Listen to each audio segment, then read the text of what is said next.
This channel does not promote any violent, harmful, or illegal activities. All content provided by this channel is meant for an educational purpose only. কাজ দেওয়ার প্রলোভন, সেই প্রলোভন দেখিয়ে নাবালিকাকে ধর্ষণের চেষ্টার অভিযোগ উঠল। আইএনটিটিইউসির প্রাক্তন জেলা সভাপতির বিরুদ্ধে অভিযোগ। বালুরঘাট থানা সংলগ্ন এলাকায় চাঞ্চল্যকর ঘটনা। মোবাইলের দোকানের শৌচাগারে নাবালিকাকে ধর্ষণের চেষ্টার অভিযোগ ওঠে। বালুরঘাট থানায় তৃণমূল নেতা রাকেশ শীলের নামে লিখিত অভিযোগ দায়ের নির্যাতিতার পরিবারের। নির্যাতিতার বাড়িতে গিয়ে জিজ্ঞাসাবাদ বালুরঘাট থানার পুলিশের। নাবালিকার বাড়ির বাইরে 24 ঘন্টার জন্য সিভিক ভলেন্টিয়ার নিয়োগ করা হয়েছে।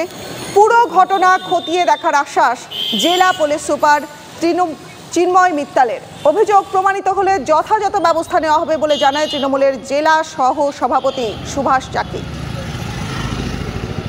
কমপ্লেন হয়েছে, ওটা মানে পুলিশ ইনভেস্টিগেশন তদন্ত চলছে, ওটা নিয়ে পক্সো কেস আছে, সব জিনিস বলা যায় না, ঠিক আছে। হ্যাঁ, বাকি যে প্রসিজার আছে ওখানে ওটা আমরা করছি। আইডি কার্ড স্টেটমেন্ট যেটা হয় ও সব করা হচ্ছে। মেয়েটার সঙ্গে ওর বলে কি সম্পর্ক ছিল না ছিল, টাকা পয়সা বলে দিত, বা একটা মোবাইলে বলে একটা কিনে দিয়েছিল।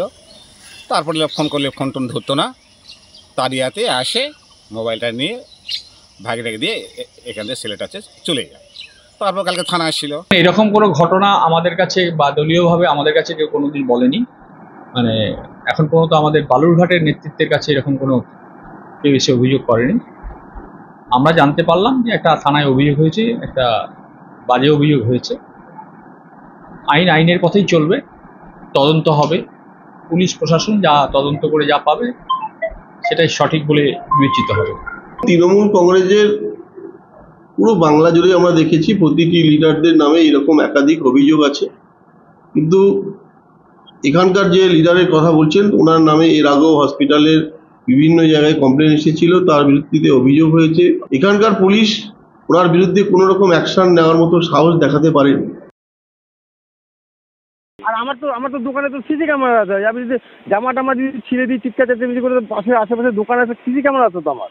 এইসব যদি ঘটনা ঘটে তাহলে তো সবচেয়ে বড় কথা, গেট তো কোনো লাগানো হয় না, গেট তো সারা জীবনের জন্য খোলা থাকে।